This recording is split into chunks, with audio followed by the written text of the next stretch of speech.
Okay, a warm hello to everyone who just entered the session for our talk happening shortly. So please take your time to settle down. Perhaps grab a drink as you listen in to the talk over the next hour and a half or so. So this talk is called Depression in the Elderly and is organized by SAGE Counselling Centre. Our guest speaker for tonight is Dr. Li Cheng from the Li Peng Chuan School of Medicine, NTU. So he is also a clinical senior lecturer at the Yong Lulin School of Medicine in US. I will be introducing him again in a bit. But for those of you who are new to us, this talk is only one in a series that we organize throughout the year. So this is actually part of our public education program, and topics covered in the past include aches and pains in the elderly, as well as aging well with food from head to toe. So we cover topics that are relevant to seniors to enhance their total well-being with a focus on their psychological and social aspects of health. So if you are interested, you can follow us on Facebook for updates on our next and upcoming talks. So let me just place the link in the chat box for everyone to see.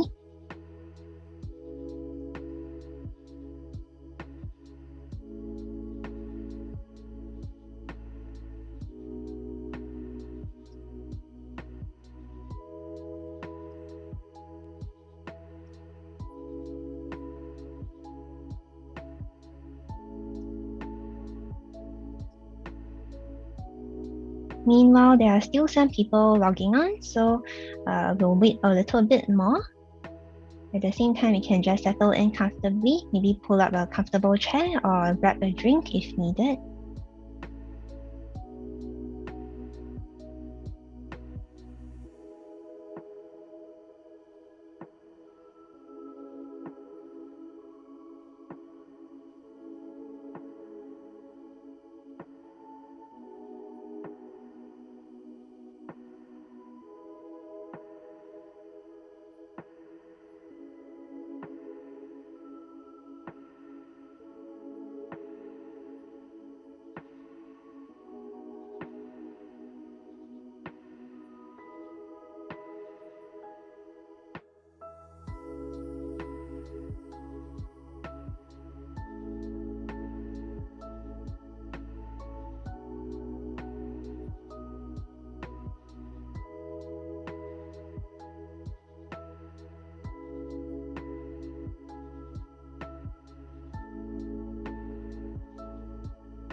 Okay, good evening, ladies and gentlemen. Once again, a big thank you to everyone for joining us tonight to listen to this talk organized by SAGE Counselling Centre. So I hope everyone has had a good dinner and are ready for the talk. So tonight's topic revolves around depression in the elderly. So I am sure many, if not most of us, are here because we have experienced some low points in our lives, in our moods, especially during COVID, and maybe want to find out what causes it, how to treat it, and how to prevent it. So we hope that you would be able to learn something from this talk and maybe even share what you have learned today with your friends and family too. But before that, there are still some guests joining us online, and there are many of you here who are joining us for the first time today. So as we wait for more of the guests to log on, please allow me to take some time to share a little bit about SAGE Counselling Centre as well as what we do. So as the name SAGE Counselling Centre suggests, one of our key services lies in counselling. So this service is free for Singaporeans and permanent residents aged 50 and above, as well as caregivers and family members. So if any of you are interested, we are located at Jurong Point Shopping Centre next to Boon Lay MRT station. You can call us or drop us an email to find out more. Our contact details can be found at the bottom of the slide. So we also have another service that is accessible to anyone that has a phone, regardless of your location. So this is the Seniors Helpline. If you would like a listening ear, you can call in and share about your challenges, or if you want to simply just chat, that is also okay. So our 3 volunteers will pick up your call. We also have public education, such as today's talk. A lot of our services also involve volunteers, such as our Seniors Helpline. So if you're interested, we provide volunteer training. So speaking of counseling, we have some upcoming activities, one of which is the expressive therapeutic activities. So these sessions are facilitated by our counselors who will guide participants in crafting out life stories through art activities. So this activity or this program, it will start on 29th of June and it will take place over 6 Wednesdays in the mornings from 9 a.m. to 11:30 a.m.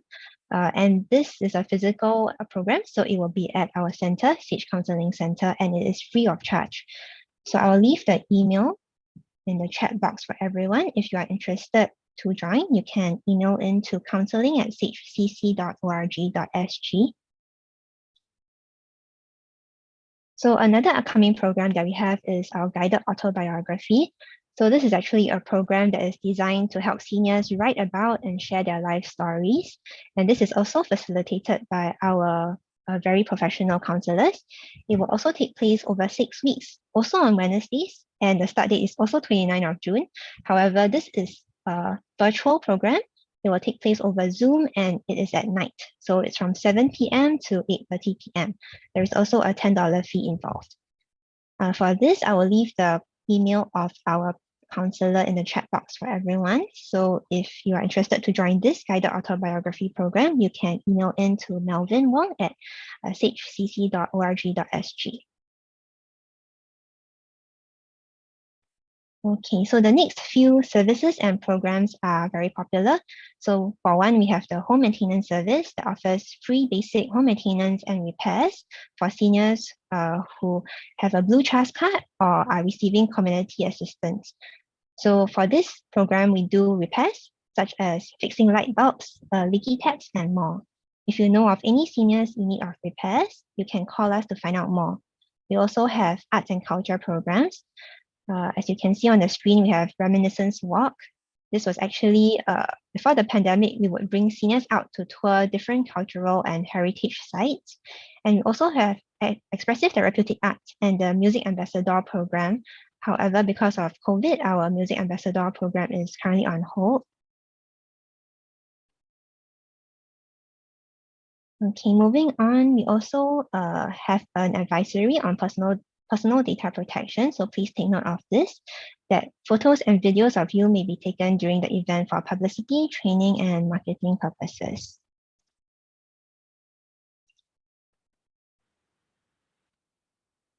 We would also like to gently remind our audience of a few pointers. So please remain muted during the talk as the sounds will interfere with our speaker's delivery. And we also request that you do not record this talk in sound, video, or photography.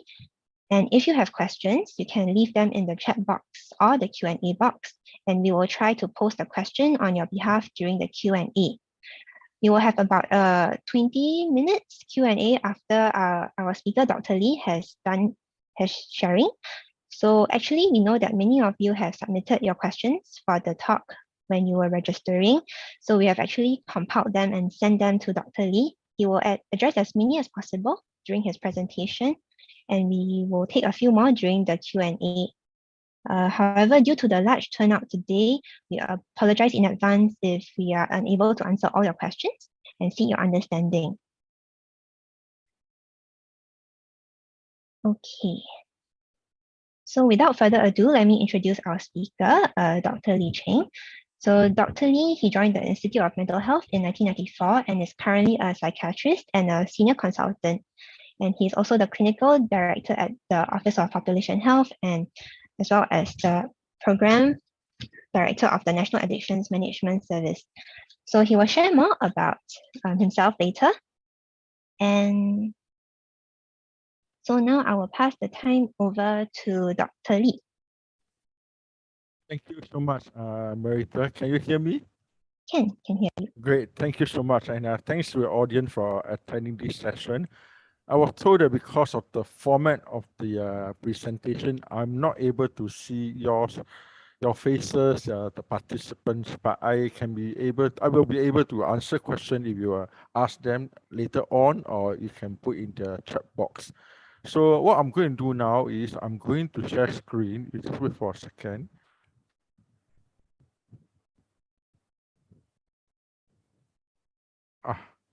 That is the last slide.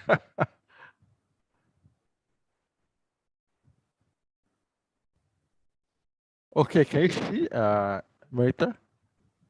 Can see. Okay, thank you so much. Thank you once again for all. And I did a similar talk last year, but that was in Chinese. And it's also on depression in the elderly. So this year, Marita on stage had asked me to give a similar talk, but in English. So I will go through some of the common symptoms of depression, some of the comorbid psychiatric diagnosis. Comorbid mean which can happen during at the same time in the elderly, and try to differentiate some of the symptoms so you can differentiate between what is anxiety, what is depression, what is dementia. And I will briefly talk about the treatment of depression pertaining to the elderly. But because of the time constraint, I will not be able to go into specific details. For example, which drug is better than the other drug A compared to drug B, for example. So a general understanding of depression in the elderly. If there is a specific question regarding any treatment, you can always key into the chat box data. So as what was introduced earlier on, I'm the Clinical Director of Office of Population Health in IMH. OPH, as we call it, is essentially an office that was established last year, sometime in June last year. And the purpose is to do public education for the people to have a better understanding of common mental health problems, not necessarily the disorder or illnesses, but some of the distress. For example, things like how to cope with anxiety, how to cope with changing, especially now with COVID, cope with the new normal, and how to identify your own self, look into self-care, how to identify that you are suffering from a certain condition. But more importantly, is also promote mental health, because I think it's important for us to recognize that having mental illness doesn't mean that you have a poor mental health. Similarly, having a good mental health doesn't mean that you may not have a mental health condition. So it's a different thing altogether. So a mental health, or what we call mental wellness or positive mental health, is the ability for us to cope with adversity, the ability for us to relate with others, to communicate with others, and also to function. And in fact, actually, the way I explain, you can see that there are some patients who are very stable. They can do all these things. They can relate to others. They can function. They can cope with adversity.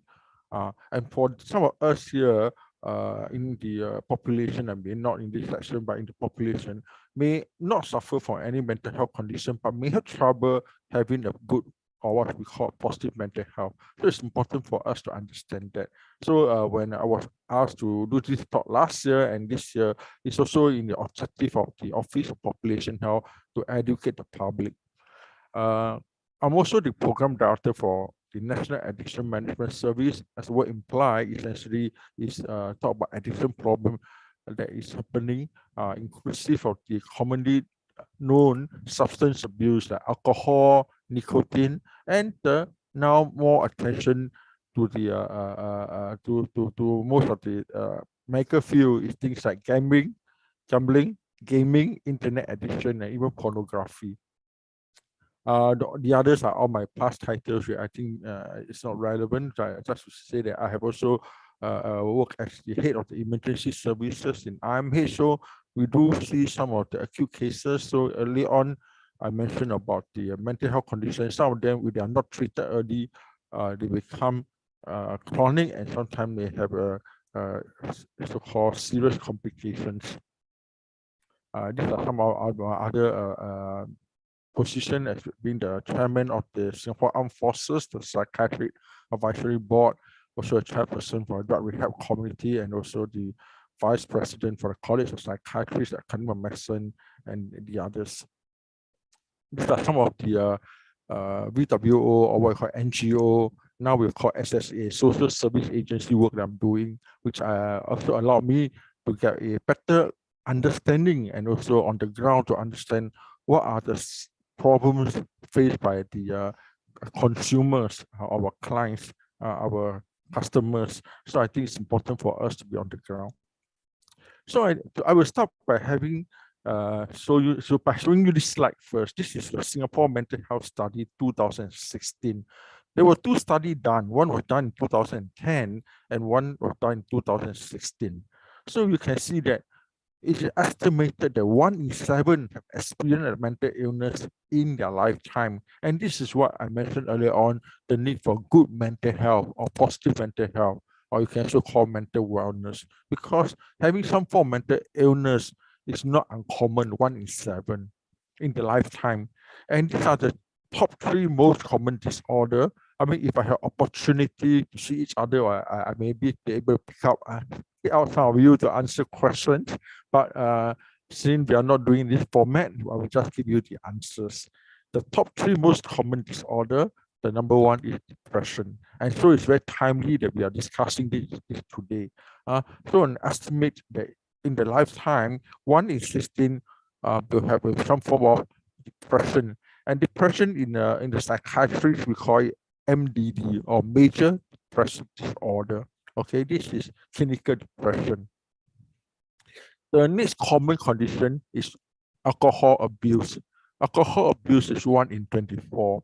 And you can see sometimes there's linkage. You do know the people with, for example, major depressive disorder, they may drink to so-called, they may think that by drinking, they can uplift their spirits and make themselves more able to function. But at the same time, people who drink alcohol may have been drinking because of the depression. So then there's some link in between the two conditions. The third condition that is, again, maybe a little bit more common in Singapore, because we are very so-called particular. We are always very try to do the best. We're perfectionistic. We are better known as maybe an OCD country. Everything needs to be perfect, perfectionistic. So 1 in 28 suffer from obsessive compulsive disorder. If we have the opportunity in the next year or a couple of months later, we can talk about other conditions, alcohol abuse or even OCD. But today we will just focus on MDD, with major depressive disorder. So just a comparison between 2010 and 2016. As I mentioned, this is a study. 2016 was done, but there was one done in 2010, and you can see that in previous 2010, it was shown that 1 in 8 have some form of mental illness in a lifetime. But in 2016, it seems to be increasing, 1 in 7. You can say it may be increasing, or again, it may be the public outreach done by all the organizations, inclusive of SAGE, and they have increased the public awareness. So they go and see a doctor and been diagnosed. Again, on this table, you can see between 2010 and 2016, what are the conditions that have increased?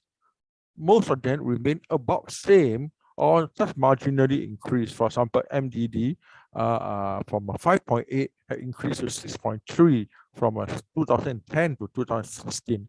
But some of the conditions have increased quite drastically. For example, GAD, generalized anxiety disorder, which I will briefly mention a little bit later on, because sometimes patients will present with a lot of anxiety symptoms, and this causes them to be very, very distressed and even be depressed. So you can see that it's an increase. So overall, then any of the above mental disorder has increased from 12% to 13.9%. over 6 years. And fortunately, although the condition had increased, but as I said earlier on, maybe because of the awareness about the condition, the help-seeking behavior had decreased. So you can see that, for example, in 2010, it takes 13 years for someone with alcohol abuse to seek help, but now it takes about 4 years. So the awareness of the condition is there. So, for example, other conditions like GAD, MDD, bipolar disorder, alcohol dependence, are all also decrease, which means that the patient come forward to seek help earlier. Unfortunately, earlier on I mentioned about OCD. OCD from 9 years of delay in treatment had increased to 11 years in delay of treatment. So this is something that we may have to look at more, pay more attention, especially over the last 2 years because of COVID. We tend to wash our hands, we tend to make sure that things are very, very clean, whether some of the things we do while so-called taking care of personal hygiene and also safety of our counterpart or friends or relatives, do we end up having some of the obsessive compulsive disorder behavior? May not be a disorder, but sometimes some of the rituals and some of the behavior. Now coming back to what we are discussing today with depression. So depression, as I showed you the figure earlier on, is common. I think we probably heard that many times. It's a common condition. Sadly, it's often missed because we think it's a passing phase of life.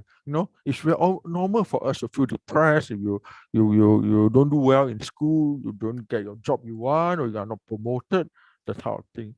But then depression is different from normal sadness, okay, which I would describe in a short while. It can be severe because I think the most serious complication or consequence to depression is suicide. And I think off and on we do see cases reported in the paper about depression. It can be often recurrent. Recurrent means the condition will repeat again. If you do not know how to manage your depression, you think that you recover, but it's just like a physical illness, like cancer, for example. The cancer may go into remission but recur again. Similarly, depression may recur if you do not know how to manage the stresses. It can be costly. When I talk costly, I know it's something a dirty term. You say, well, doctor talk about medicine, or is it talking about medicine expensive? No, I'm talking about costly because it affects the individual. So the individual cannot work, cannot perform, or cannot lead a high quality of life. And this is costly to the individual. Not to talk about the medication treatment. I mean, definitely treatment can be costly if you have to receive multiple drugs. But it's also costly to the family members, especially if old folks have a depression. Sometimes the children or even the grandchildren may have to quit their job to take care of the person at home. So it's costly not only to the individual, but also to the family members and as a whole to the society.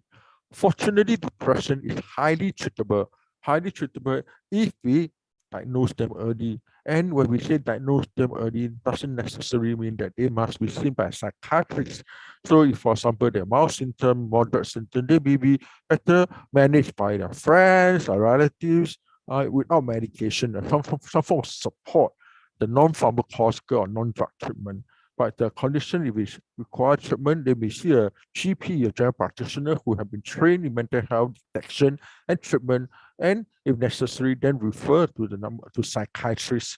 There are about 300 psychiatrists in Singapore. I'm a psychiatrist, so I'm a doctor, what you call it, MBBS, you get the normal degree, and then after that, you specialize in psychiatry, so you'll be able to treat psychiatric condition. But as a whole, there are only less than 300 psychiatrists in Singapore for a population of about 5 million. So you can see that we cannot, all cases refer to a psychiatrist. So we need to know when are they early, when are they not so serious, they can be managed by the community partners, and even by the religious groups. I mentioned earlier on about the statistics about depression, and this is some other figures that have been shown.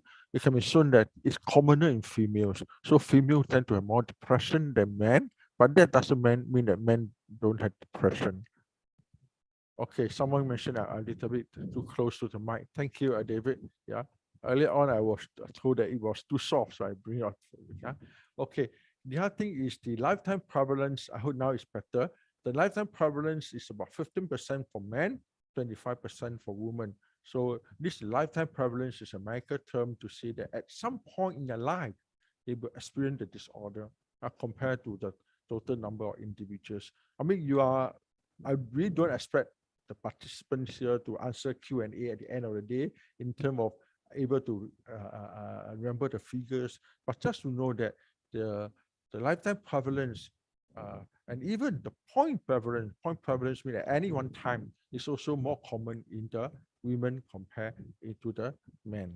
But this again doesn't mean that we should not remember the men, because the men may end up choosing other mode of treatment, for example, like alcohol or self-medicate instead of the woman who may tend to see a doctor more regularly.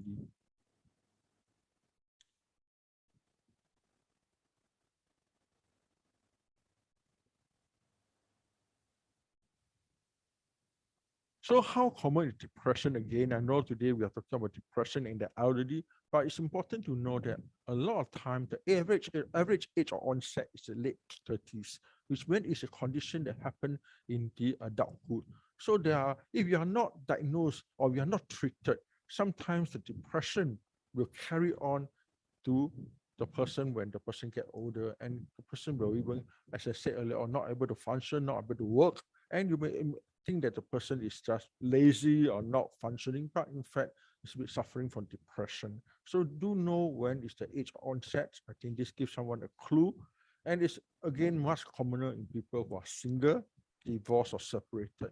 And I think this is not a uncommon thing to figure out, because when you are not married or you have a broken marriage, you do not have the social support.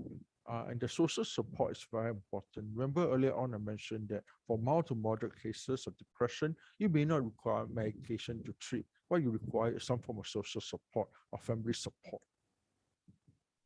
So now we are in pandemic. So it's important for us to also look at how common this pandemic has caused the society. You can see that in this study that done by us, IMH, 13% had symptoms of anxiety or depression during the pandemic. So the pandemic itself is a stress and causes people to have anxiety and depressed symptoms. Okay. Okay, Irene could ask me likely to be louder. Okay, just Andy. Okay, I hope I can, maybe I broadcast my voice a little bit louder. Okay, yeah. How about widow? Does it impact likelihood of depression? As I said earlier on, as long as you have poor social support, you're more likely to have depression. But it's also important to know that even you have a family member with you, if the relationship is not healthy, and during COVID, we have read about what we call spousal violence in at home and whatnot, and this is not something that we want to so-called dismiss. So it's like social distancing. You know, some people say that at home or even at office, but because we are all segregated or we are not together, I still feel very distant from each other. So you are not physically apart from the other, but you are not connected with each other. So I think that's also an important factor.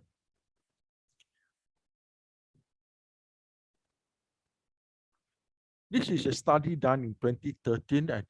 I believe we are repeating that again at IMH.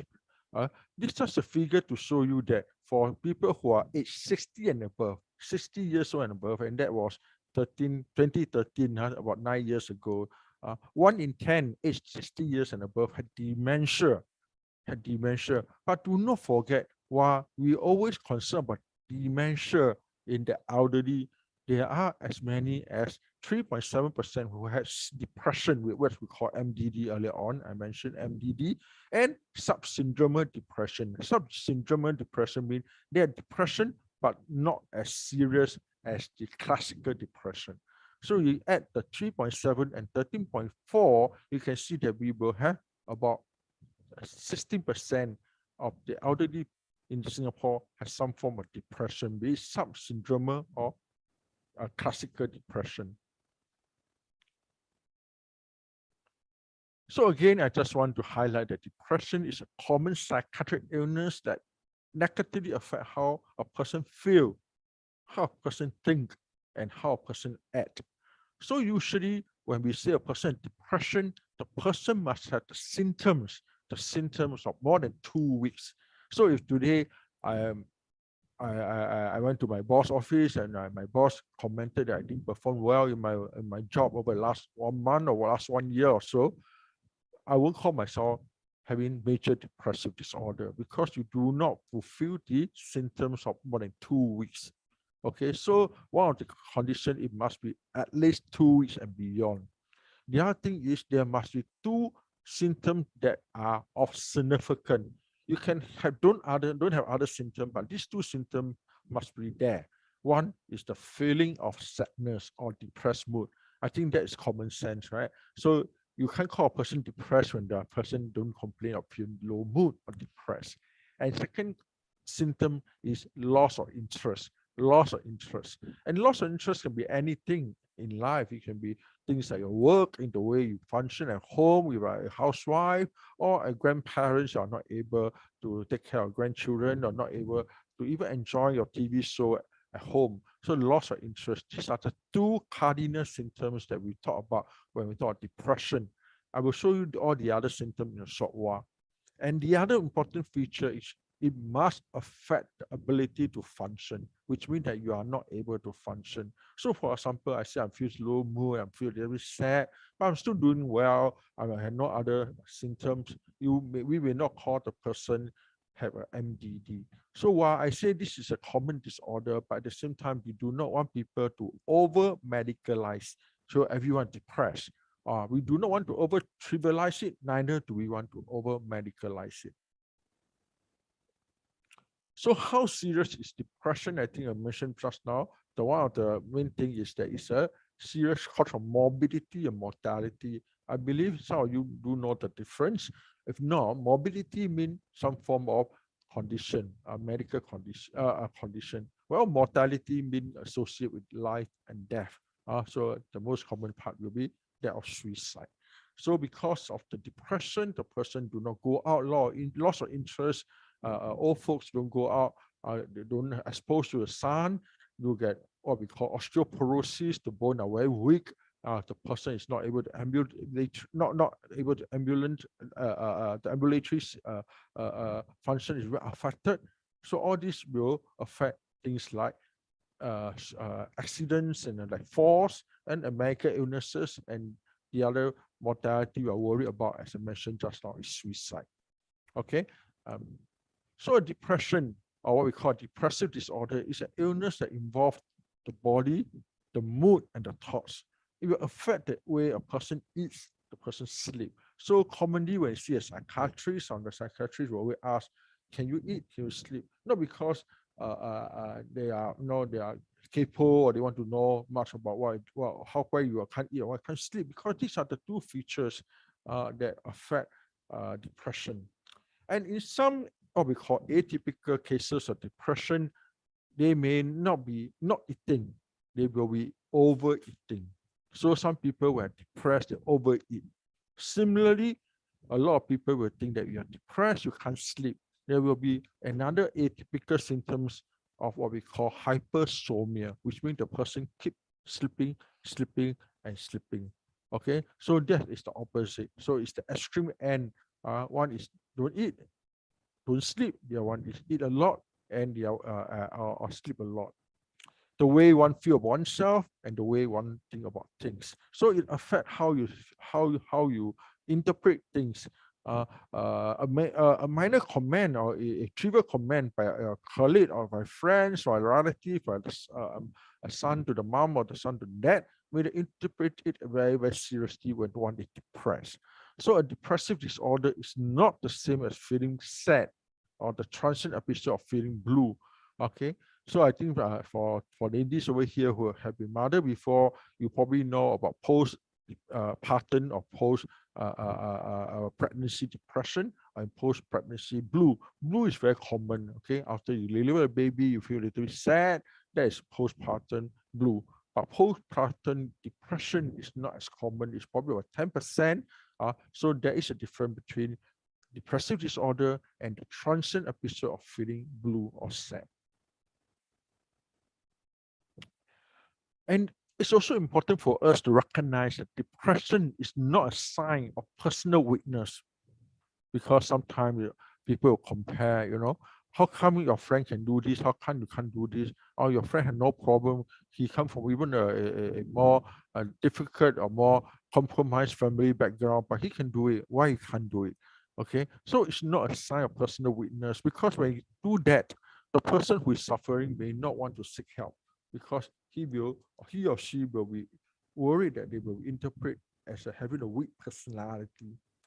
And as I said, just when the condition lasts for 2 weeks and above, and highly associated with suicide and other morbidity, it's not a condition that we can just will off or wish away, the type of thing.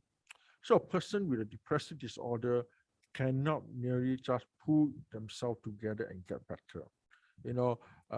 Sometimes we go to attend funeral wake, you'll say, okay, I don't know, Chinese or not, but just don't be sad, you will overcome it. It's not so simply just pull yourself together and get better. So without treatment, the symptom can last for years, or last for weeks, months, or years, as I said earlier on. So do know that it can usually occur at adulthood and it may persist. Just like some other condition, that we know, for example, nowadays there's a lot of attention about ADHD, with attention deficit hyperactivity disorder. So this condition tend to occur in the children, but some of these conditions, if they are not well treated, they can persist into adulthood. So similarly, if a depression is not well treated, it can persist into elderly when they are become more senior. Fortunately, appropriate treatment can help most of them who suffer from depression. So let me go through some of the causes of depression. As what Marita mentioned earlier on, I have some of the questions that you all sent to me prior to this session last week. I can broadly divide the questions into, or broadly part the question into 3 categories. One category is what we call predisposing factors, which means what are the factors that are more likely to make you have it. Okay, more like what can predispose to having this condition. Precipitating factors are what are the things that cause the depression, that cause you to have the depression. What precipitate it? What lead to it? Perpetuating factors are the factors that precipitate but never remove. You never remove the factors, become perpetuating, or what we call prolonging factors. So these are the 3 P that maybe we can identify some of the causes over here. And I just saw one question here. I thought depression can also cause alcohol abuse and depend on alcohol to pass time. Yeah, totally right. And I mentioned just now when I talk about depression being number 1. Thanks a lot, May. And alcohol being number 2 in the survey done. Okay.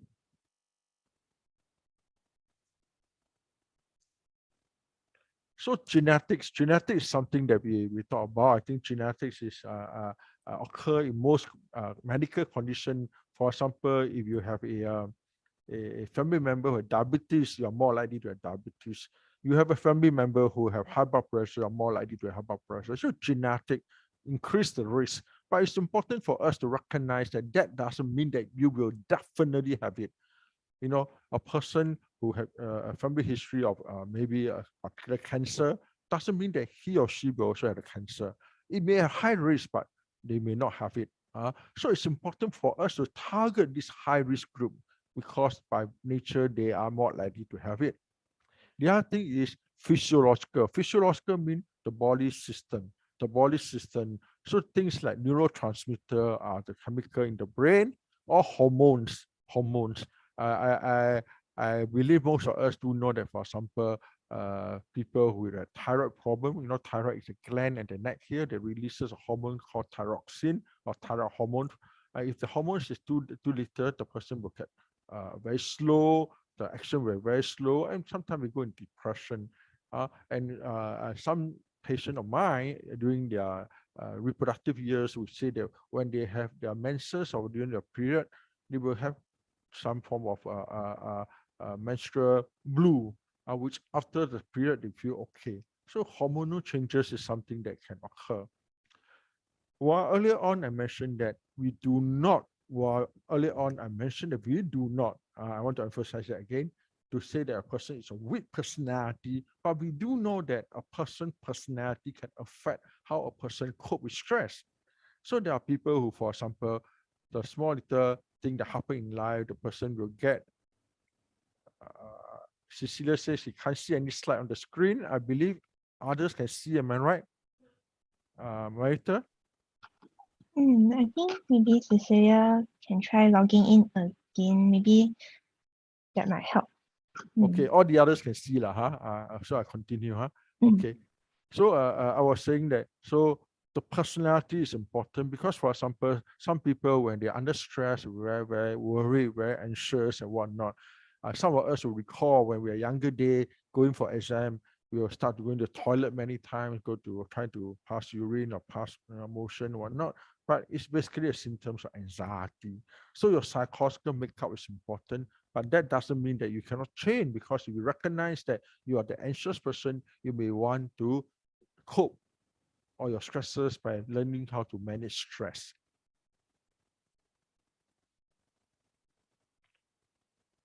The other thing we earlier on mentioned are the precipitating factor and perpetuating factors. So it's the thing that precipitate it or lead to it doesn't go off. It becomes a perpetuating factor or prolonging factor. So this can be anything in life, inclusive of what we call lower socio-economic status, whereby they are problem with finances, they are seeking help for about their how to manage their day-to-day expenses. I think this is something we recognize, that to be an inclusive society, we have to pay attention to this group of individuals who are coping with their daily finances. Or any form of life events, things like, for example, the death of a loved one, a grief I mentioned about just now, or even the loss of job, demotion, resignation, or dismissal, or even the loss of a position. For you to be for example, chairperson of a certain company, and now you're no longer there. A life event, a significant life events. Not to forget about other things like a physical illness or childbirth, which I mentioned earlier on, about postnatal depression or what we call pregnancy depression or postnatal blue. And just now one of the participants also mentioned about substance abuse, the most common of which is alcohol. And I think this is something that we understand. Okay. Good. Yes, all of you are being muted. Yeah, naturally. Yeah. So you all can type in your comments over here. You'll be allowed your question. You'll be allowed to ask questions after the talk, I was told. Yeah. I'll try to toggle between the slides and answering some questions, because some of the questions you all may want to have answer immediately. So I thought I will answer that. What about symptoms of depression? Depends on the severity of the disorder. It may present with a variety of symptoms, but if you had listened to me earlier on, you will know that there are two symptoms that are very, very important. One will be the loss of interest, and second one is a low mood, the depressed mood. And I'm going to show you these are the classical symptoms of depression. If you want to, you can take a snapshot, or I believe the organizer will give you all the what we call PDF copy of these slides if you are interested. So I told you earlier on, interest, loss of interest. So IN is diminished interest or loss of interest. And I also mentioned to you all about sleep and appetite disturbances. I use the word disturbances because earlier on I told you all before, it can be either increased sleep, increased appetite, or decreased sleep, decreased appetite. Then D stands for depressed mood or low mood. CA stands for concentration attention.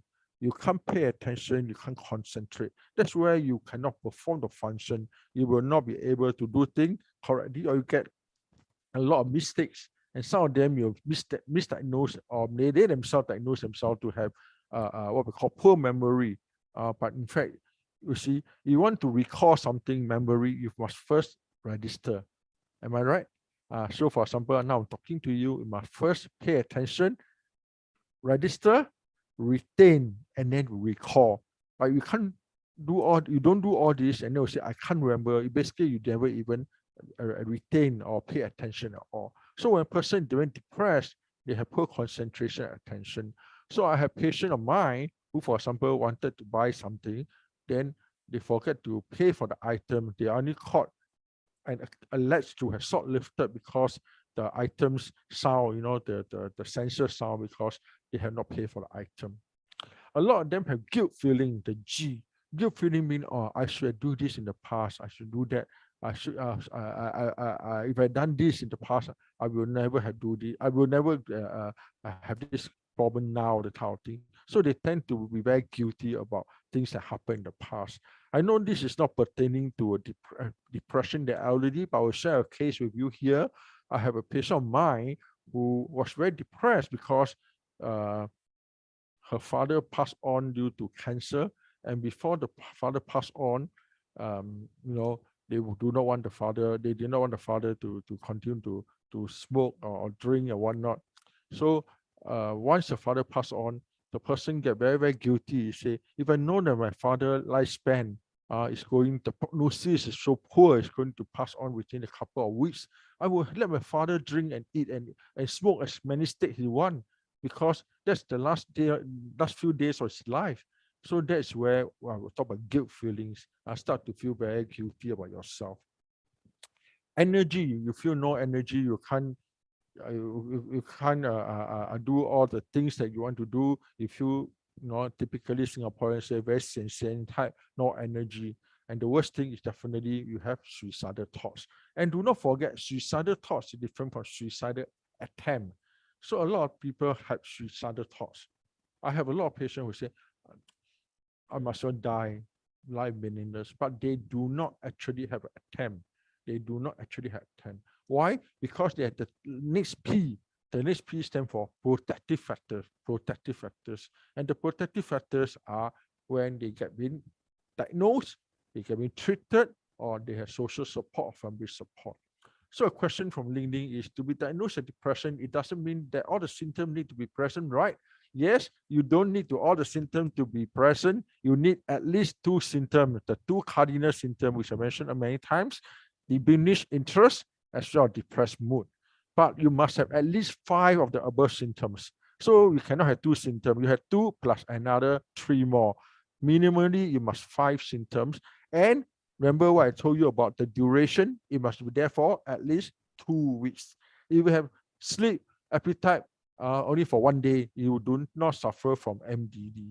Okay. And third thing, what did I mention also? I mentioned earlier on that it affects your daily functioning. You affect your work, affect your way you manage yourself in the so for elderly folks, for example, they are in the past, they are able to go for night dancing, they are able to go and participate in senior activity center, they do volunteer work, but now they can't do anything. Okay, so they get depressed. So to repeat again, they must have insect cages. The symptom, at least the 2 symptoms they must have: diminished interest and depressed mood, and they must be there for at least 2 weeks, and they affect the functioning. Okay, to be diagnosed, they must fulfill at least 5 of the symptoms. But definitely, when symptoms are serious enough, like suicidal thoughts, you may want to intervene early. You do not say that, oh, Dr. Lee say the person must have 2 weeks, so a person has suicidal thought, which actually will be. No, I think that it's always important to do what we call risk assessment.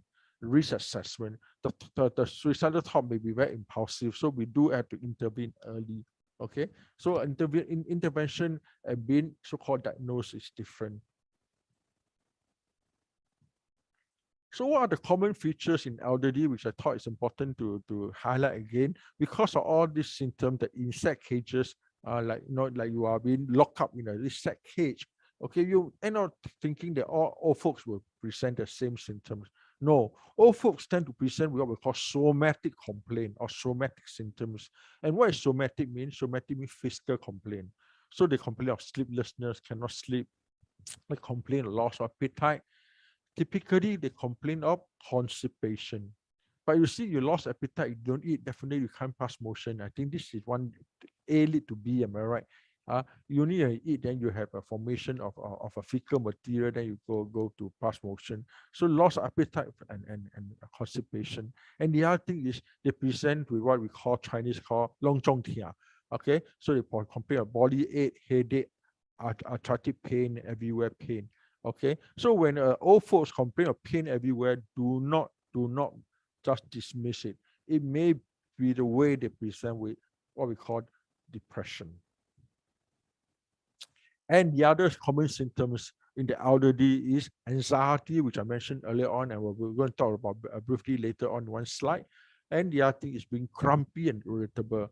Irritable, a grumpy old person. Okay, so in the past, everything okay. Now everything also cannot. So it may be a feature of depression. He or she may not tell you. And do not forget, it sometimes takes courage for old folks to inform their children or their grandchildren that I'm depressed, because it's to them, I'm the elderly, I'm the elder in the most senior in the family. People look towards me as a mentor, as a guidance.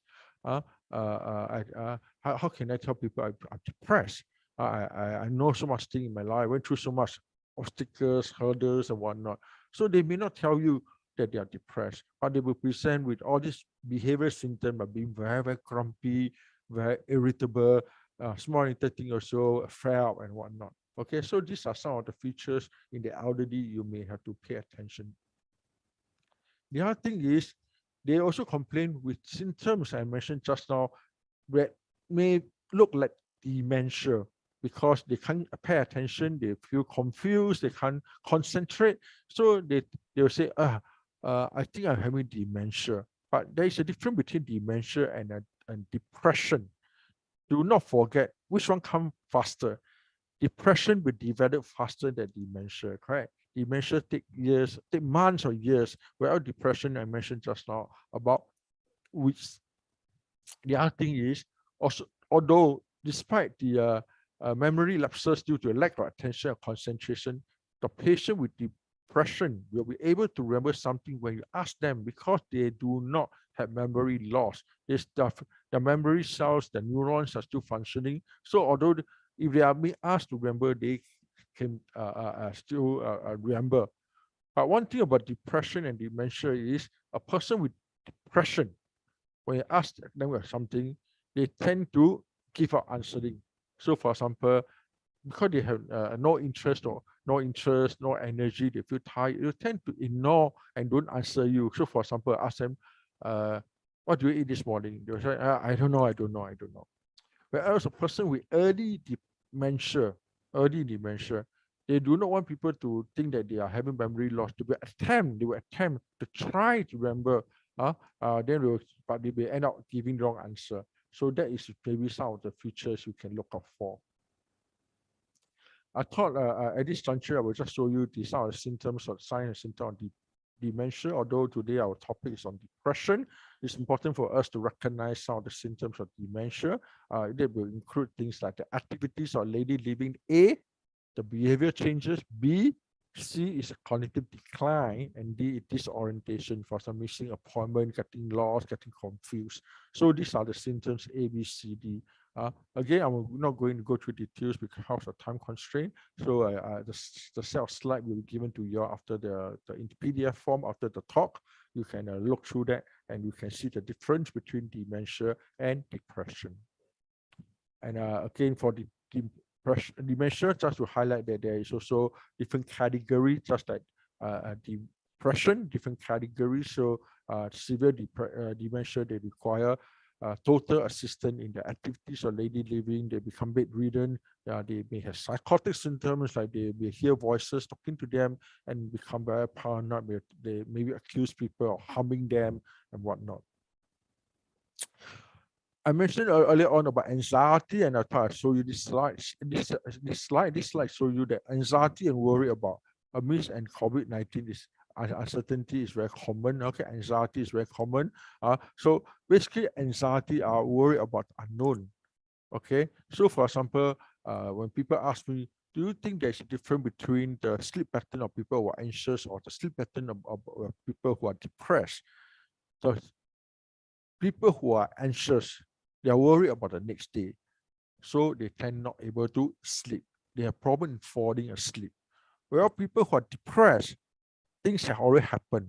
For example, exam have been over, something they have over, but they think that they are not do well, so they get depressed because of things they have already completed. Okay, so for depressed patients, their sleep pattern tend to be what we call EMA, early morning awakening, which means that they can't maintain their sleep.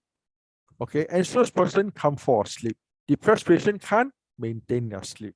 Again, this is something very straightforward and very clear cut. But in real life, you see patients have both difficulty in falling asleep and difficulty in maintaining sleep. So it's not so clear cut. But a classical teaching will tell you that patient with depression have difficulty in maintaining sleep, whereas with anxiety have difficulty in falling asleep. And some people will tell me, how do you know whether my mother or my grandmother is having normal worry or having normal anxiety disorder? Because all of us worry over things, correct? I think you, me, everyone worry over things. So normal worry is worry limited to a specific small number of realistic concern, really concern. So it's not normal worry. But if the anxiety patient, they tend the illness or the anxiety tend to be chronic, and their worry tend to be irrational and out of proportion. Again, for normal worry, for example, I worry about exam tomorrow and whatnot, and there is short period of time, whereas people who have anxiety disorder tend to last for weeks, months, or even longer. Okay, typically normal worry are able to control, but a person with an anxiety disorder, their worry is uncontrollable. And lastly, do not forget what I mentioned many times about the functioning status of the individual. Normal worry, you are still able to function, whereas a person with anxiety disorder are not able to function. So for example, I saw this elderly patient of mine, about 80 years old or so. This patient have a cancer of the gut, colonic cancer, and went for surgery. Okay, went for surgery. The surgery was about 3 years ago or so, before the COVID. But every day, the patient is very worried that the person will have cancer recurrence, very worried about cancer recurrence. Although the doctor told the patient that the cancer have been totally removed, there is no, and on the yearly check, there is no recurrence. I'm not saying that the worry is they not be concerned about having cancer recurrence. We do sometimes check, especially 3 years, we wait for 5 years. But the thing is, it's so person is so anxious that the person cannot function at all. Every day, the person will call the family member to tell a patient that he cannot pass motion. He worried that the cancer have recurred again, or otherwise say that I can't retain food and worried the cancer have spread to my stomach and whatnot. So become very uncontrollable and disrupt the functioning of life. And do not forget, I mentioned many times, anxiety and depression can coexist. Okay, so a lot of depressed patients present with anxiety symptom too. Does anxiety disorder spring off to depression? Does children have anxiety disorder? Yes, a simple answer is yes. That's where, as I said earlier on, they can coexist.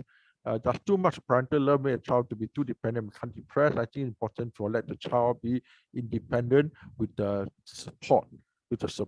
I think do not forget, in the end of the day, especially for guys, they have to serve NS, the parents cannot be with them, right? So they need to be independent.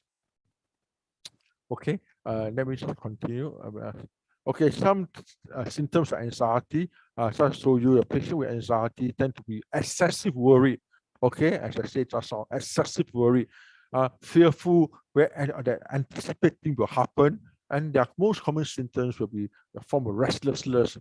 And this will confused with depression in the elderly. Remember what I told you, a grumpy, agitated old person. very restless. So also present restlessness, also present with irritability, also muscle tension and problem with sleeping, problem with energy, where feel very tired. And again, it's more common in men, women than men. So you can see again why I want to highlight this anxiety and depression. Although today's topic is about depression, sometimes it's like black and white.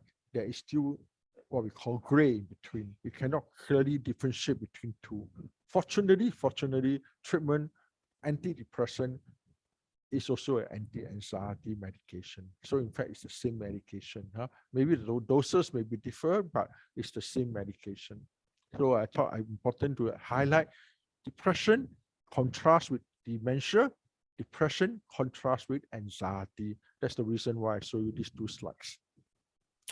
Just to show you all again about depression and suicide, 1 out of 7 with recurrent depressive disorder commit suicide.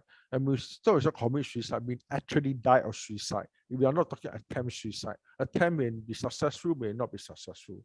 Okay, but we can see 1 out of 7 with recurrent depression commit suicide. And we do a what we call a post-mortem analysis of the case notes, not of the individual. Where a person died, we cannot tell you he has suicidal thought at the time, and right. But you look at the medical records, you will notice that these people who are suicide, 70% have a history of depressive illness.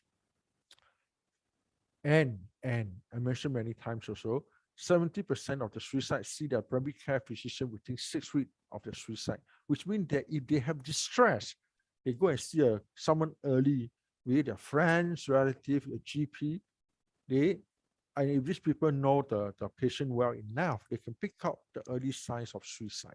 That's the reason why the government also emphasized that going forward, it's good to have a family doctor for each patient rather than patient doctor hop, because a certain primary physician will know the family well enough, not only the patient condition, but also maybe the social setup to identify what are the stresses.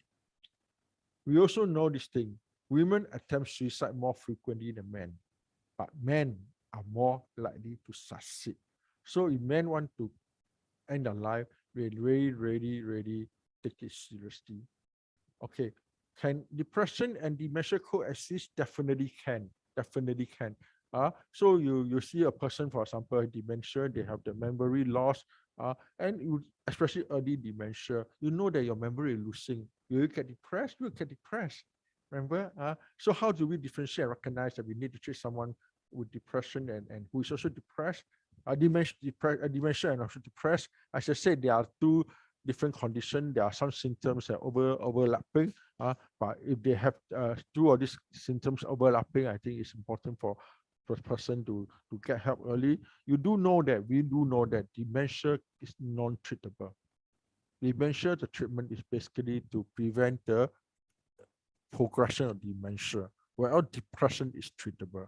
Okay, so I think that is and can one recover from depression without medication? That I will answer you in a short while in the following slides. Okay,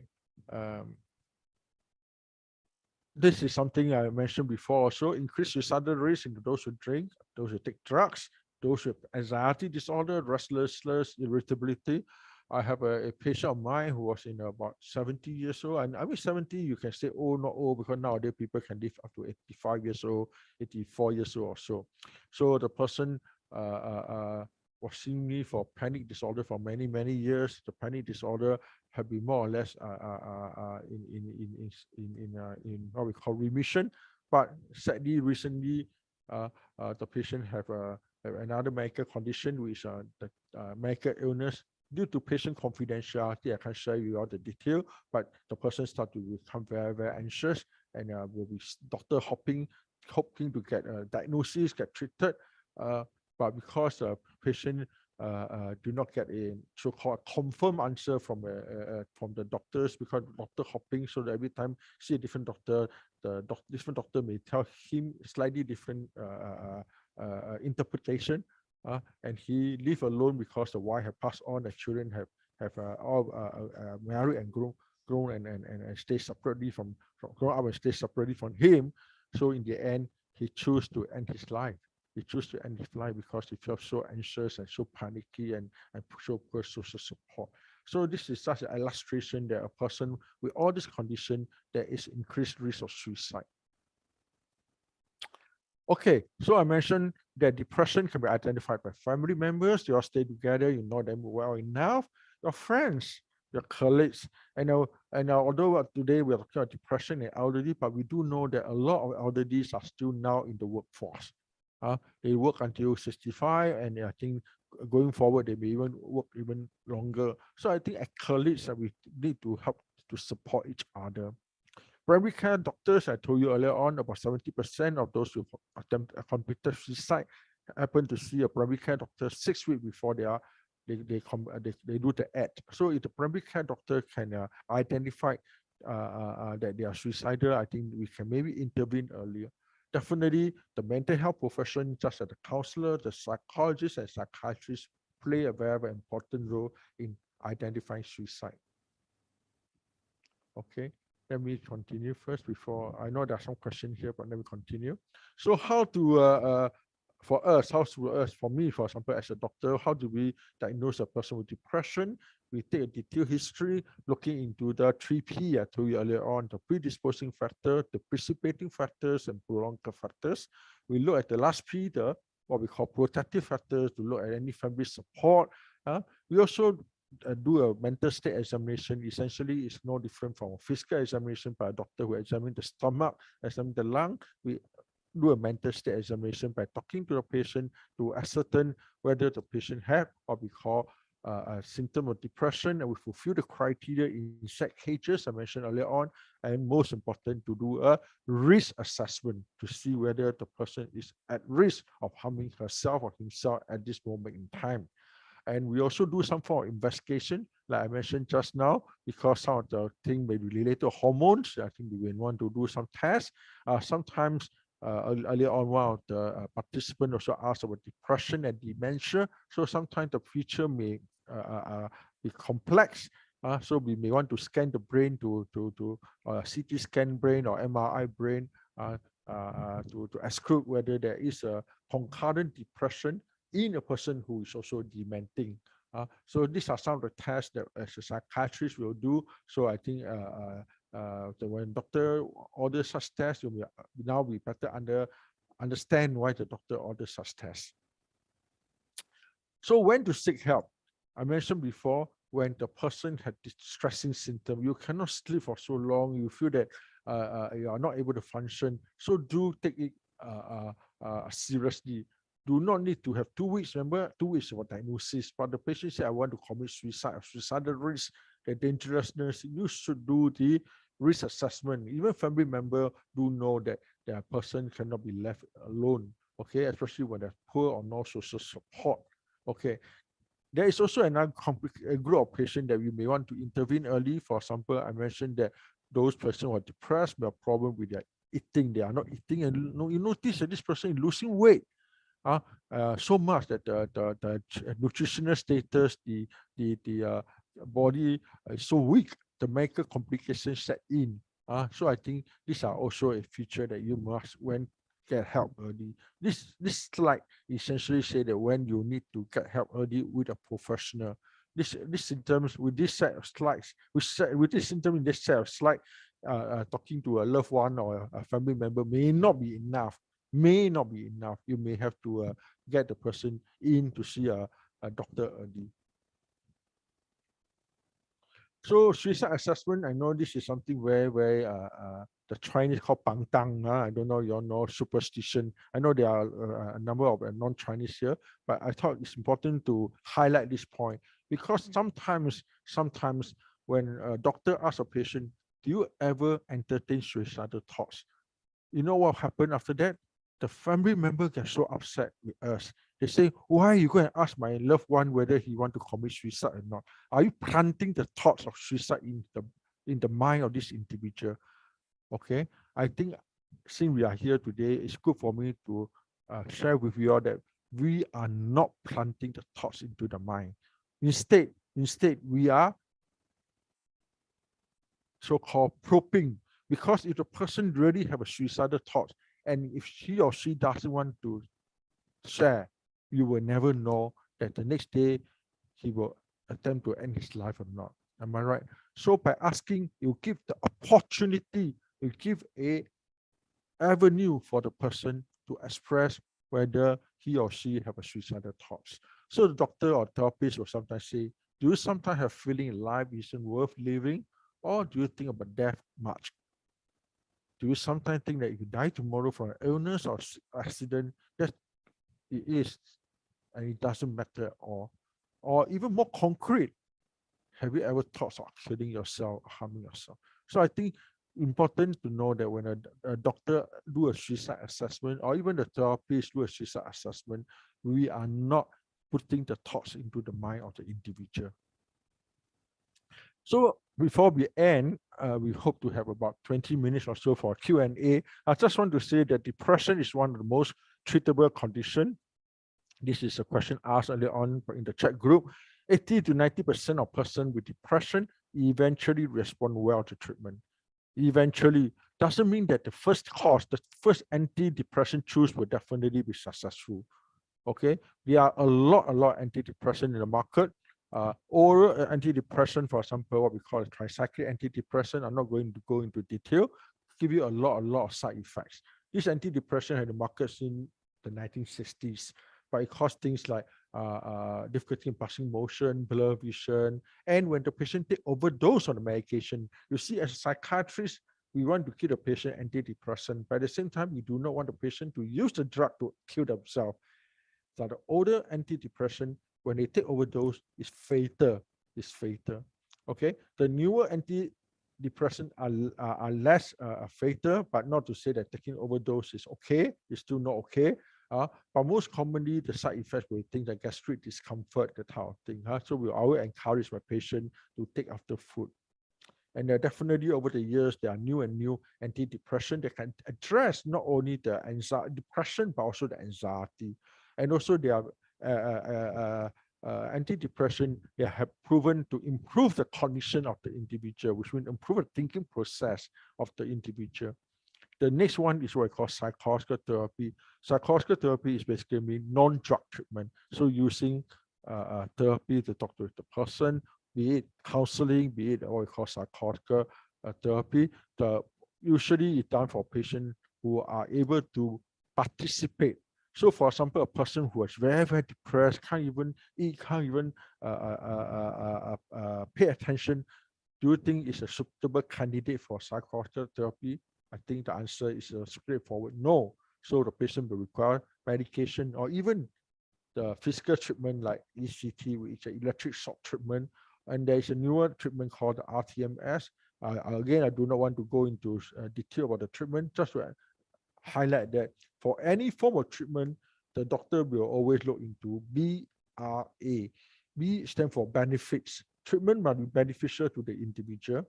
A are the side effects or the adverse effect. Okay. R is the risk, or and A is the what we call the alternative treatment. Let me repeat again, because the A can be substituted too. B stands for benefit effect. R stands for the risk, which is basically the side effect or even the adverse effect. Okay, and the R means the alternative treatment. So you must always explain to the patient beneficial effect, the risk, as well as the alternative. So any treatment can be combined. You can combine a patient with antidepressant and psychological therapy. You can combine a patient with ECT. After ECT, the patient may have to continue medication. So I think this is something that means the treatment for depression.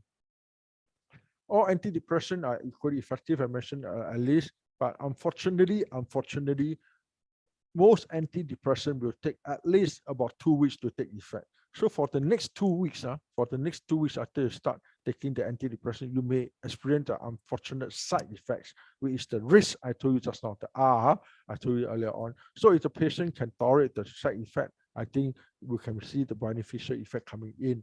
But if the patient cannot tolerate the side effect, then we have to choose another drugs for the individual. Okay, so for example, I said just now, the newer antidepressant cause a lot of gastric discomfort. One way to tolerate the side effect is to take after food or take with food, and don't take with empty stomach, and it will reduce the side effects. Okay, while all antidepressants are equally effective, some will work better than the others. So I think this is what I mentioned just now. Eventually, about 90% or more will respond if a combination of drugs have been tried in succession. You need two, and also do know that sometimes the drug that the doctor choose, it also depends on the symptom the patient have. So for example, a patient have problem with sleep, cannot sleep at all, the doctor will give you antidepressant that is also sleepy. So you can kill two birds with one stone. So you take the drug, you fall asleep, at the same time, it help in the mood. But if the patient say, doctor, I need a drug that make me more alert in the day because I'm still working, although I'm old, I'm 65 or 70, but I still need to work. So you don't give a patient a drug that is very sedative at night. The whole day, the next day, the patient feels very groggy, very tired, cannot perform, and it will worsen the depression.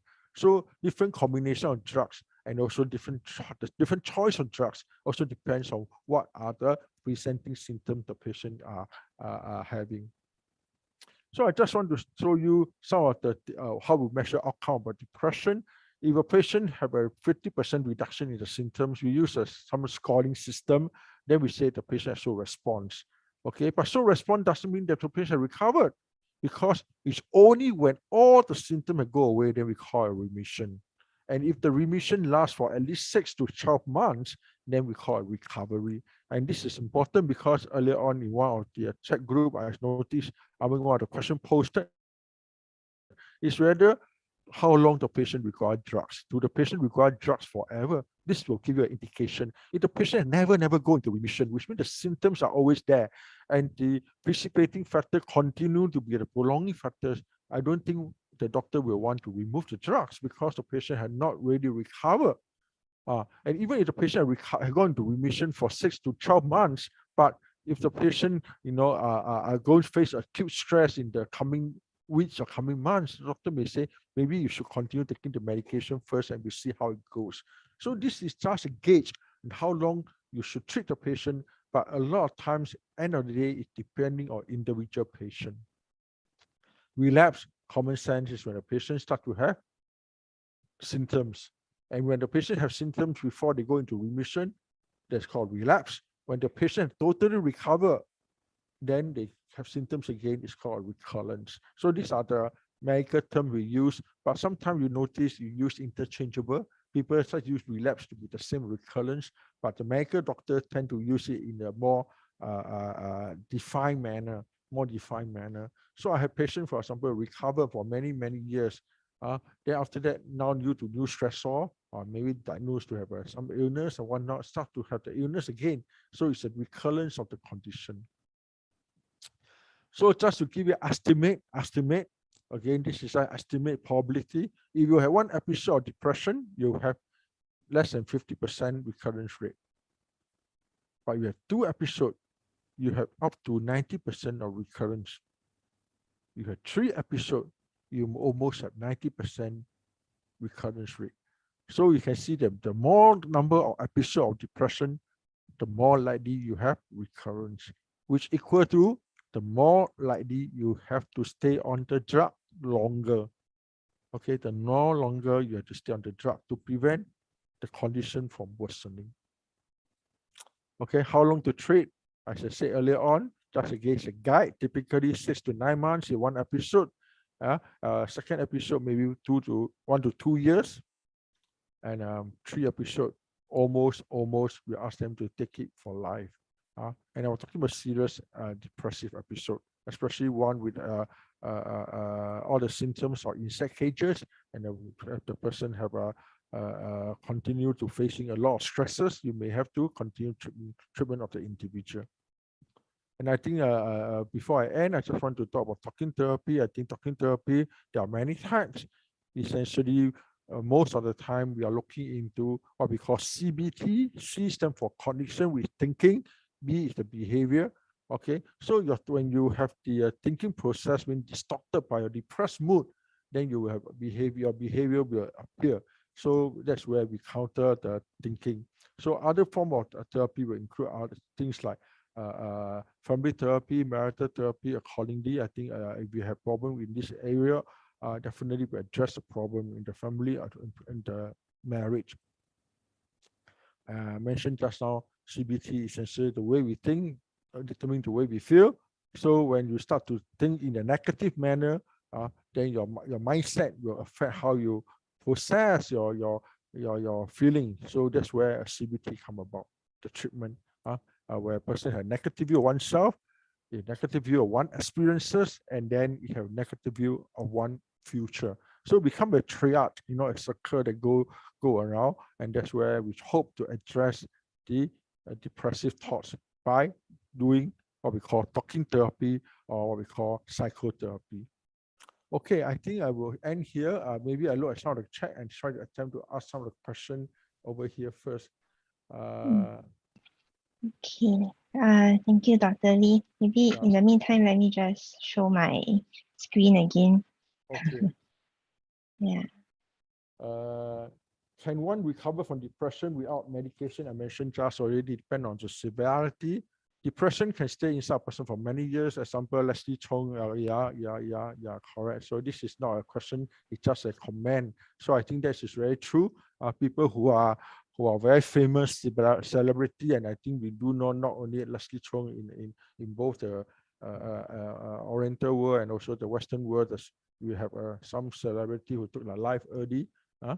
How about when an elderly makes statement like, I'm so poor thing, do we ask them if they are suicidal thoughts? Yeah, I think you have to ask them in a subtle manner.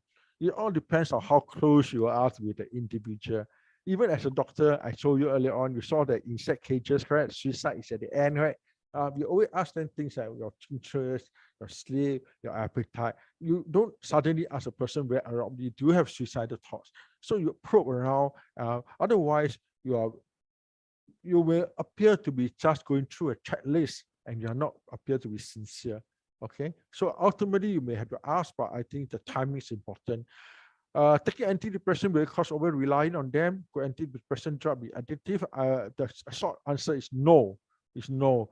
It's just that you take antibiotics for your chest infection. Do you say I take antibiotic, I will get infection? I'll get the dependence? No, because you are treating the condition. You are treating the condition. But the fact that some antidepressant maybe have to be taken for life, as I mentioned, because of the prognosis of the condition. So people will interpret that why I must take for life is because I'm being hooked to the drugs. So understanding, and I started this session by talking about mental health literacy. Understanding is very, very important. If you do not understand, you will give the wrong advice. And sadly, you will end up giving the wrong advice to other people also. We tell other people, say, you shouldn't take antidepressant, or you see Dr. ABC, give you drug forever. That is not the correct way. But I must say that sometimes a patient with depression cannot sleep. Remember I told you earlier on, then the doctor may give you sleeping pills. Sleeping pill can cause addiction. That one is without doubt. Okay, diazepam, Valium, sleeping pill can cause addiction. That is without doubt.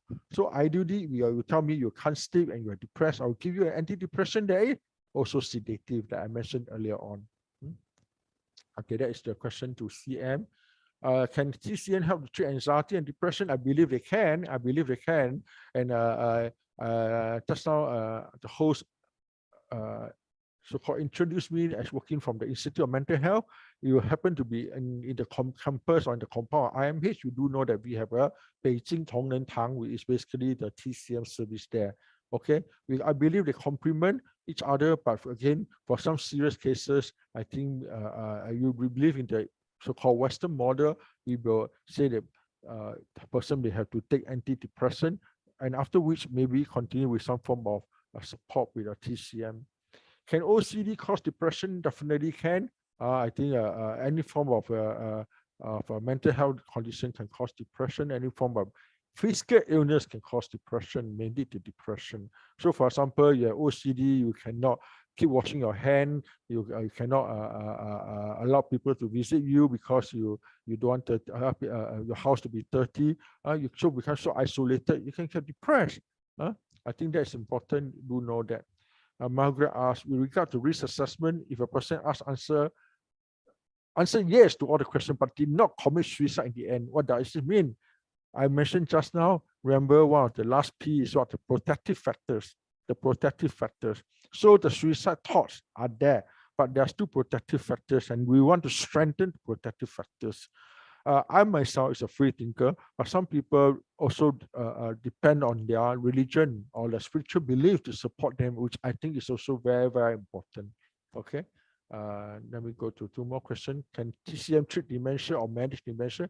I believe they can manage dementia, but I mentioned just now, dementia is as a whole is not treatable. It's not treatable. It's to basically prevent the retardation of the condition.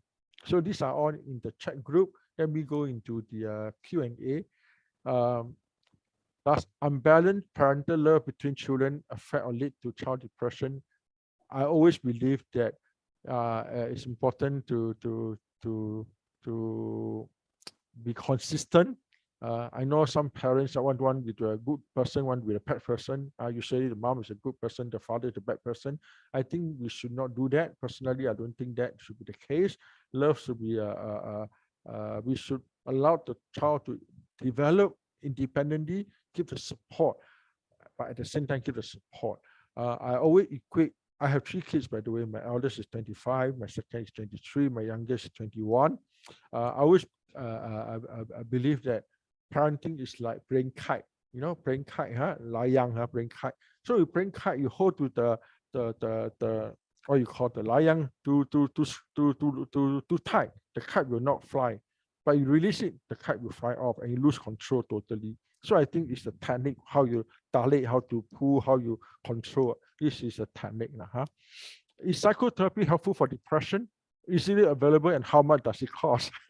Okay, I mentioned just now, psychotherapy is helpful for depression. It's helpful for depression.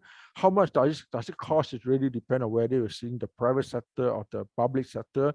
Although waiting time may be an issue, I should say easily available.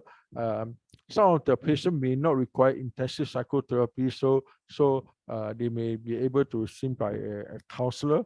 We also provide psychotherapy. When I talk about intensive psychotherapy, it's like, you know, come every week. And that is more like a psychodynamic talk about the past and whatnot. I think those may require a lot of a session, a lot of commitment, and it can be, and as a whole, maybe probably much so-called expensive in the case. For seniors who simply refuse to seek psychiatric help, are there home-based services where the family can engage for such services? Okay. In Singapore, we have this service called the APCATS, APCATS. Okay, and this is run by both NUH and IMH. So these are elderly home-based services. Elderly home-based services. They will go and assess the patient first. They will go and assess the patient first to see whether they have any form of condition, and then with the assessment, they will see whether to propose treatment to the individual.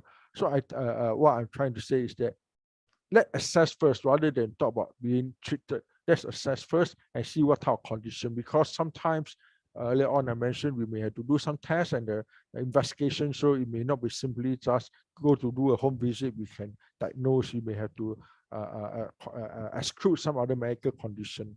In fact, for the elderly, there is one more D, which I had not mentioned just now. There are 3 D.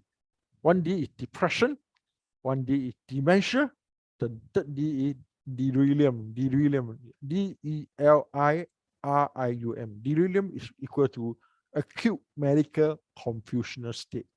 Acute medical confusional state. So a patient, for example, elderly patient may have an infection as common as a urinary tract infection or chest infection, or maybe after a fall, injured, fracture the skull, then the person start to talk nonsense, start to behave abnormally, and we say that this person have a dementia or even depression. No, this is a delirium. Delirium must be seen by a medical doctor because it can be potentially fatal. So for example, the patient may have a blood loss. That's why it behave in a confused state, or may have chemical imbalance. For example, not eating well, dehydrated, keep vomiting. The chemical imbalance in the body can lead to delirium. So the DRD, I do not mention because this is more of medical. I thought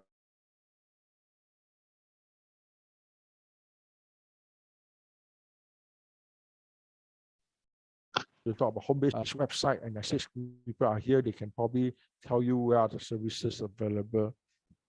One more question, one more thing I want to mention before we end is that do not forget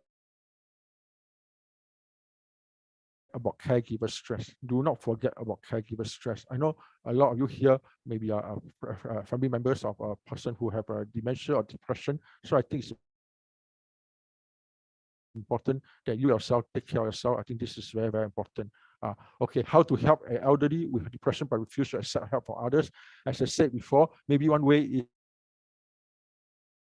is to go through in a probe in a gentle manner. Okay, rather than say, "Oh, you have depression, let's go and bring you to see a psychiatrist now." Okay, so see how is the condition. You may want to get a loved one, talk to the person, or bring the person to see a GP. We have, you sometimes go to the GP clinic outside. They put there their GDMH, graduate diploma mental health, which means that this doctor had trained in and this got a diploma in mental health, or GDFM, graduate diploma in family medicine. In family medicine, they also have a syllabus in mental health. So this GP I'm not saying the GP are not good. Don't misunderstood me, but this have maybe a little bit of special training, so it may be useful to bring them to see a GP. And I earlier on mentioned about people who maybe get help from the religious group. I have a patient I may share with you all, a very fast one. During the COVID, a lot of temples, temple have been closed. They cannot visit the temple. So this patient of mine happened during a period of time also moved house, so moved away from the very famous temple in Singapore. I don't mention the name. So and because she moved house to a new flat and stay with the children do not allow her to have to pray at home, because they do not want the smoke and the powder and whatever dust on the floor. So the person get very, very withdrawn, because over the years, religious support is the one that have been supporting her after the husband passed on. So it's out of the blue.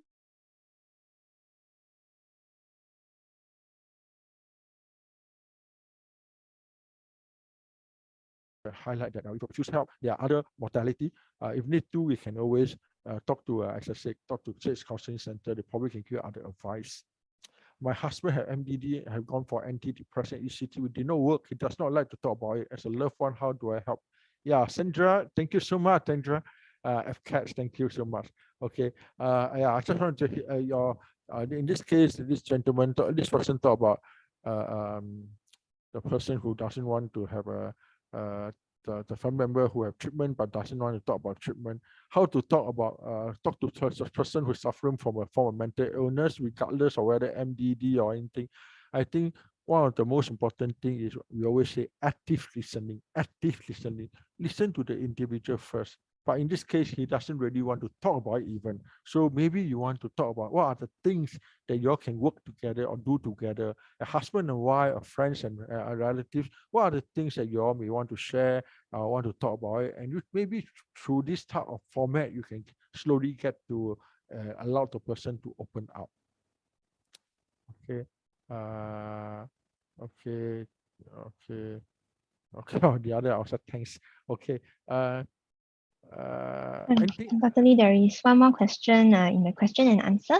Okay, so from Steph, she's asking how to stop the elderly from taking sleeping pills. Okay. Yeah. You see, the problem is when they take sleeping pill, usually they're prescribed for a long time already. So it's very, very difficult to substitute. But one way is to substitute a short-acting sleeping pill with a long-acting sleeping pill. Remember when at the beginning I mentioned I'm also manage the NAMS with the National Addiction Management Service.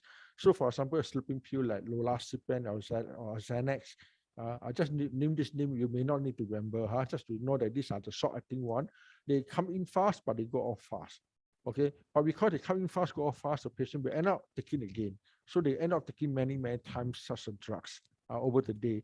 So the way to do it is to substitute this type of drug with long-acting one that come in maybe slightly slower, but act longer.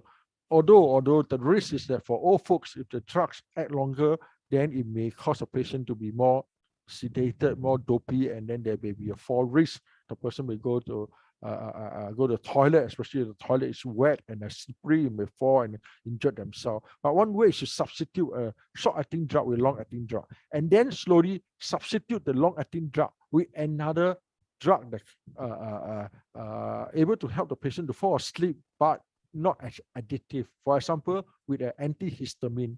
You know what antihistamine? Antihistamine are drugs like used for running nose or itchiness or skin itchiness. They are not sleeping pill, but they have some sedative property. They help patient to sleep. Okay. All the other thing is I mentioned earlier on. You use a drug that have also sedative properties. So, for example, antidepressant that sedative property. Does depression or dementia cause elderly to keep screaming? Sorry, I mentioned. Remember, just now I showed you the ABCD or dementia.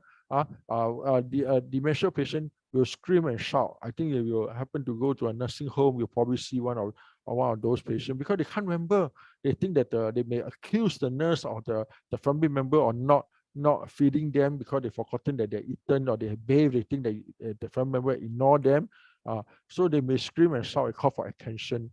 For depression patient, I told you earlier on, some of them will present with irritability and also maybe very grumpy. They will complain here and there, so they appear to be unhappy, screaming away. But I think that is important for us to address the root cause. Is sleeping pill and melatonin the same? I think it's different. It's different because a sleeping pill is target sleeping. Well, melatonin is a naturally produced product in the body. The end result is they help to sleep. But I usually do not want to call melatonin a sleeping pill per se because it's a naturally producing thing and it doesn't cause addiction. It doesn't cause addiction because it's naturally produced thing. So, but you want to pack it under the same category of sleeping pill, but also can, but do know that one is addictive and one is not addictive. I think it's how you so-called classify them. I will classify them to be a form of a drug that aids sleep, but I will not call them really the classical sleeping pill in the sense that cause addiction. Okay, I think there are two persons who raised a hand.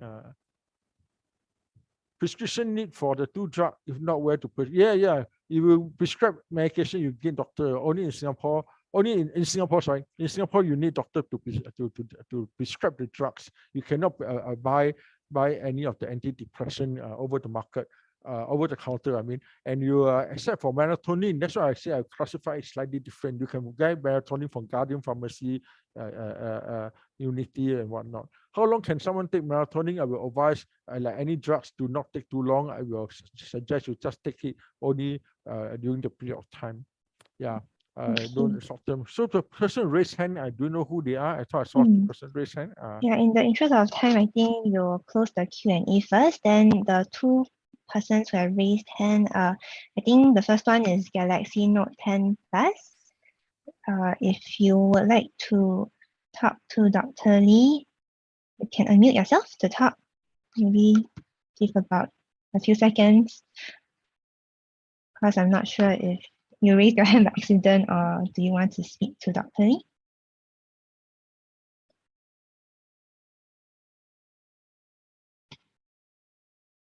Okay, if not, maybe Jenny can go first. Jenny Ang, you have raised your hand as well. Would you like to talk to Dr. Lee?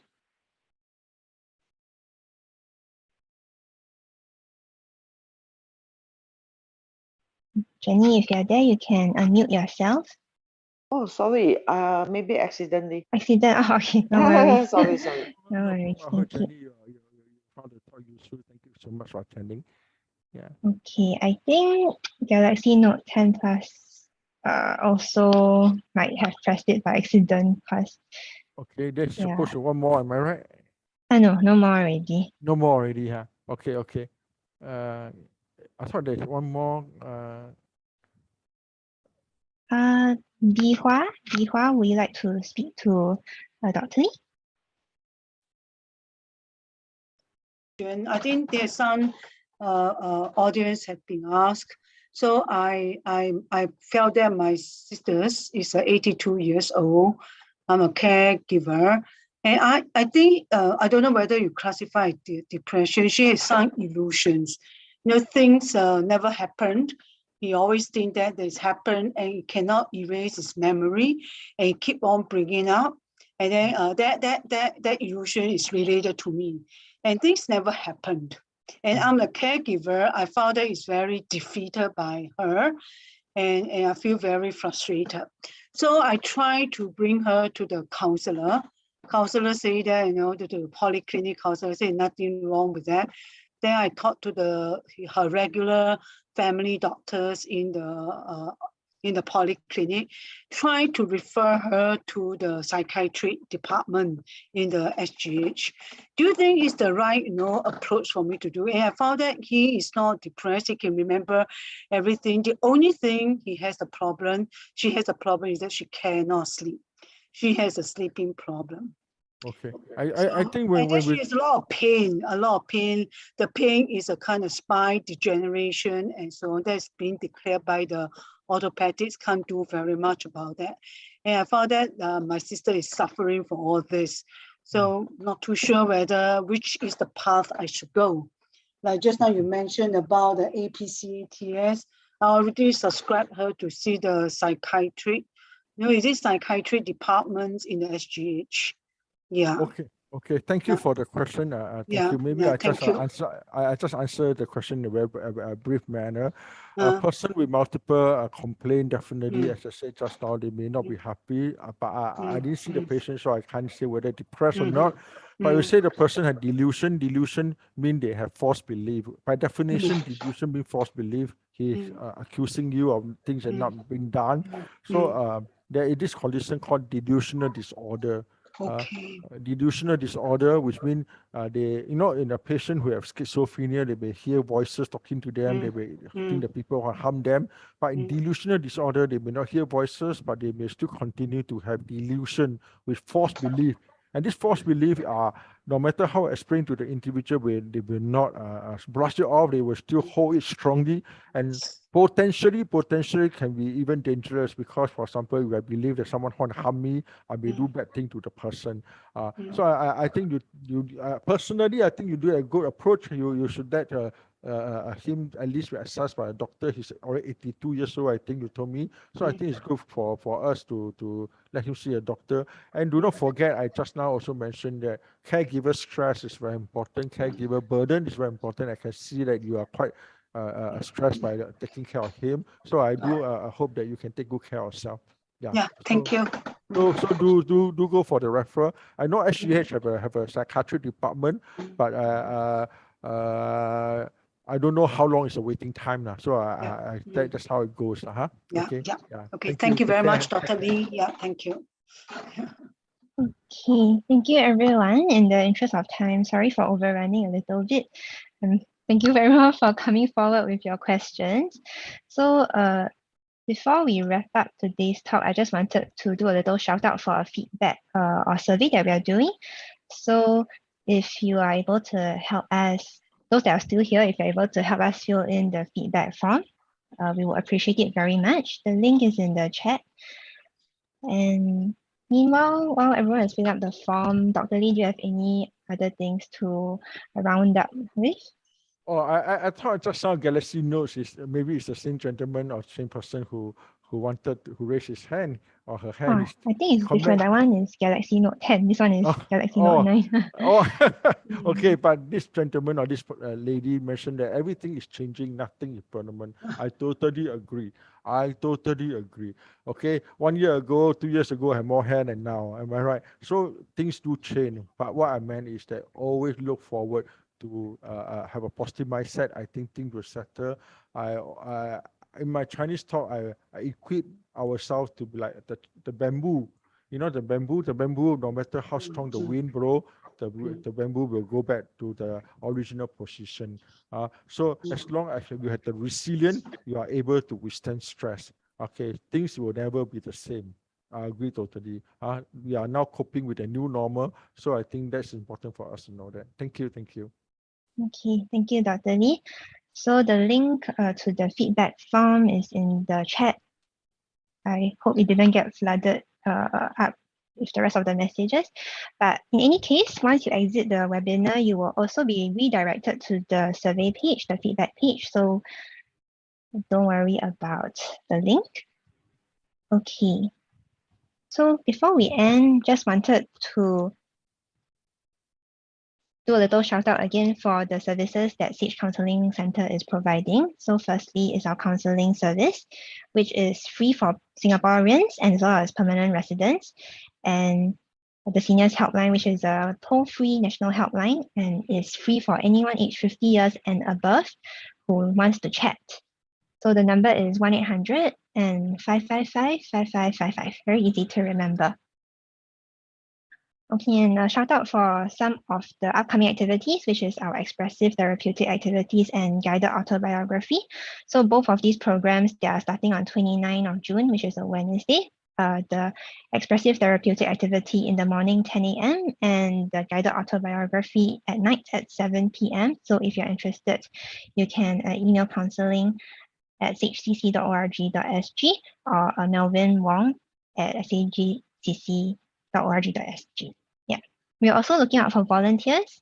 So if you are interested in volunteering with SAGE Counselling Centre, you can also drop us a call and we will attend to you. And okay, just a little announcement for our upcoming talk in June. So our upcoming talk in June is about the TCM or the traditional Chinese medicine way of staying healthy amid the pandemic and post-pandemic. So for this talk, we have invited Dr. Goh Chai Tee, who is a director at NTU Chinese Medicine Clinic. Yeah, so do take note of the date. It will be on 28th of June and it's a Tuesday, the same time at 8 p.m. to 9:30 p.m. It will be an English talk, and just like today's talk, admission is free. So I will put the link in the chat group, chat box for everyone to see. And if you're interested, you can sign up. If not, you can also scan the QR code and we will send you the Zoom link. Okay, so once again, thank you, Dr. Lee, for sharing with us about depression in today's talk. And for future and upcoming talks, you are welcome to stay in touch with us by following us on Facebook, or you can scan the QR code or join our mailing list. So I will put the mailing list link in the group Zoom chat as well. And you have any other questions, you can also call us or reach us at our hotline. So here is to wishing everyone a good night. Thank you for staying with us until 9:43 p.m. Yeah, so see you again at the next talk. Thank you, everyone. Bye-bye.